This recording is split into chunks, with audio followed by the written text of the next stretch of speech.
do Vasco, que ontem conseguiu uma vitória aliás, 2 vitórias. Que coisa, o Vasco jogou ontem 2 vezes. 2 vezes, né? Campeão do torneio Guinha Azul. Ontem tivemos Vascos, no plural, Vascos. Então a gente vai falar dos Vascos que jogaram ontem, um lá no Uruguai e o outro na estreia do Campeonato Carioca. Fala, Rodrigo Brandão.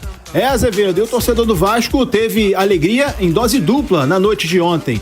2 jogos, 2 vitórias. Uma pelo Campeonato Carioca, 2-0 para cima do Boa Vista em São Januário e 1-0 no amistoso realizado contra o São Lourenço na cidade de Maldonado, no Uruguai. A gente vai dar mais ênfase ao jogo do Campeonato Carioca, né? Que foi o primeiro jogo realizado. Os gols foram assinalados pelo Capasso no primeiro tempo e pelo Leandrinho no segundo. O Vasco fez uma boa partida, teve momentos de domínio e teve outros que foi dominado, mas acabou se saindo bem, conquistando essa vitória graças a 2 argentinos que, na opinião do Léo Pinheiro, que foi o comentarista do jogo, tiveram atuações de destaque. O argentino Capasso, zagueiro, e o Orediano, veja vocês, jogador que pediu para sair, não quer permanecer no clube, mas como ainda tem contrato, jogou, foi titular, deu passe para o gol do Capasso no primeiro tempo e foi peça importante no sistema ofensivo do Vasco. A gente vai ouvir o técnico William Batista falando a respeito do que o Ramon Dias e o Emiliano passaram para ele antes da bola rolar, e as instruções, ao que parece, deram certo. Ele falou assim, uma equipe agressiva e intensa, né? Eu falei, deixa com a gente,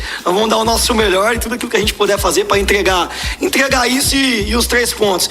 Fica o agradecimento a ele também, o Emiliano, o Ramon, o próprio Matos, enfim, todo mundo, a comissão tá aqui, né, a diretoria, por todo o suporte no jogo. Acho que fica a agressividade do time, o empenho dos jogadores. A gente pegou um clube que tá treinando já quase 2 meses, a gente enfrentou eles na preparação da Copa São Paulo no início de dezembro, então a equipe que tá com mais laços de treino, tá com mais ritmo de jogo, por ter feito mais amistosos. E em algum momento ali que a gente não conseguiu pressionar em bloco alto, até pelo ritmo nosso ainda, pelo retorno recente, os jogadores tiveram um grande empenho, grande dedicação, grande esforço para se manter resiliente dentro do jogo e ganhar os duelos que precisavam ser ganhados, né? E é claro que saber que isso é só o início e que tem muita coisa ainda para acontecer na vida de todos eles. Tá aí, portanto, o William Batista, bastante satisfeito com o que o time demonstrou na noite de ontem. Ele recebeu a incumbência de dirigir o time nos 2 primeiros jogos do Campeonato Carioca, enquanto o time principal realiza a pré-temporada lá no Uruguai. O próximo jogo pelo Carioca vai ser no domingo, 8h30 da noite, contra o Sampaio Correia, lá em Bacaxá, pela segunda rodada do campeonato. Falando em time principal, a equipe bateu o São Lourenço da Argentina 1-0, gol assinalado pelo zagueiro Léo no segundo tempo. A gente vai trazer mais detalhes do que foi essa partida de ontem, trazendo inclusive a palavra do Emiliano Dias, falando sobre esse amistoso e a vitória vascaína. É isso, Azevedo, noite completa pro Vascão, 2 jogos, 2 vitórias, a imensa torcida do Vasco que compareceu a São Januário, 15 mil torcedores, saiu feliz da vida e pôde acompanhar depois mais uma vitória da equipe principal. Noite de alegria completa para a nação vascaína, Azevedo. Valeu, double Vasco, né, cara? Bom, falando a princípio do Campeonato Carioca, uma estreia que me chamou a atenção, o Rodrigo Machado. Orediano falou que não quer ficar, foi aplaudido pela torcida, fez uma boa partida, né? Eu acho que fez a melhor partida desde que ele chegou ao Vasco.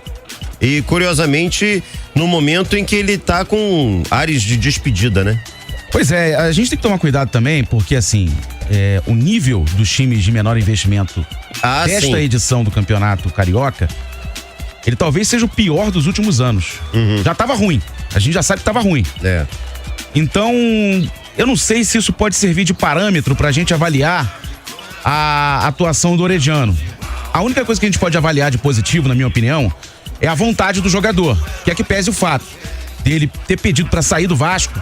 Ele ontem jogou com vontade, Porque tinha essa interrogação, né, cara? Como é que o Orediano vai entrar em campo nessa situação, né? Pois é, não, e a torcida abraçou o Orediano, né? A gente até acompanhou aqui a parte final do jogo, né? Pelo menos com imagens, né? E eu vi que a torcida realmente ovacionou a atuação do Orediano no final da partida, né? E o Orediano saiu com cara de poucos amigos. O semblante do Orediano não era dos melhores, né? Mas é um jogador que enfim, não se adaptou. O Vasco não conseguiu uma boa jornada em 2023 e até por isso ficou frustrado e pediu aos agentes para deixar o clube. Agora, pode vir 2024 e o Herediano mudar completamente a chavinha, se ele não conseguir nenhuma proposta, né? Que até agora não chegou nada por ele. Então, por hora é jogador do Vasco da Gama, tem que representar o clube. O Capasso ontem também jogou muito bem, tivemos alguns destaques individuais entre os jogadores da base do Vasco, né? O Leandrinho ontem foi muito bem, fez um golaço o Leandrinho. O Vasco da Gama tem que pensar em reforçar principalmente seu elenco principal. Ontem venceu, a gente tá brincando aqui, né? Mas venceu o torneio Guinha Azul ao vencer a equipe do São Lourenço, lá no Uruguai. Mas o Vasco precisa aí sim de reforços para a temporada, talvez mais um zagueiro. O goleiro Raus, ontem no jogo daqui, né? No jogo do Carioca, são 2 jogos, a gente até foi meio confuso, né? Mas o goleiro Raus não me passou muita segurança. Não sei se você concorda, né? O goleiro Raus, saiu o Ivan, né? Que era o reserva imediato do Léo Jardim, que pra mim é um baita goleiro. Também acho. Se o Vasco permaneceu na Série A ano passado, Concordo muito se deve ao Léo Jardim. Agora, o goleiro Raus, eu não tenho tanta segurança. E se eu fosse o Vasco, se eu fosse a 777, a 777, como diz aqui o Breno Monsef, Pedrinho, enfim, que é o novo presidente aí do Vasco da Gama, buscaria um jogador pra posição. Me preocupa muito, porque vai que o Léo Jardim... Pedrinho, cara, assim... não vai ter muita voz. Exatamente, né? A parte associativa do Vasco, né? Hoje detém a menor parte da fatia do futebol, né? Então tem pouca voz. E esse é um grande problema, porque o Pedrinho entende muito de futebol e de Vasco da Gama. Então, se o Pedrinho conseguir dobrar os acionistas, os investidores da 777 e colocar a visão dele de futebol, acho que o Vasco tem muito a ganhar, principalmente em contratações. A partir de semana que vem ele já é efetivamente. Né? Teve até ouvinte que falou que mas o Pedrinho ainda não assumiu. Mas nos bastidores ele já tá se movimentando. Claro, desde o ano passado, desde o fim do ano passado, desde quando ele foi decretado presidente do Vasco da Gama. Venceu o Levinciano. Mas assim, eu acho que o Vasco precisa de um jogador para posição, de repente precisa de mais um zagueiro, um volante ali, talvez, para a temporada. Para que não passe o sufoco que passou no ano passado. O Vasco não tem uma equipe para passar sufoco. Cara, você não acha que precisa de um centroavante também não? Porque o Verratti é o único cara ali que transmite essa confiança, né? Pois eu também acho que o Vasco poderia buscar no mercado mais um jogador para posição. O Verratti é muito bom jogador. Também acho. Não é nenhum craque de bola. Mas ele cumpre a função dele dentro da área ali. Mas acho que ele resolve muito, resolveu bastante pro Vasco no passado. A torcida não tá muito satisfeita lá com o Praxedes, que ficou, né? Jogador aí que era do Red Bull Bragantino. Mas eu acho que o Vasco precisa de um jogador para posição de centroavante, precisa revezar ali com o Verratti e precisa de um time mais robusto, para não passar o sufoco que passou ano passado. Eu repito, é claro que tem 2 Vascos. O Vasco do primeiro turno, que não tinha o Payet, não tinha o Verratti, não tinha outros jogadores.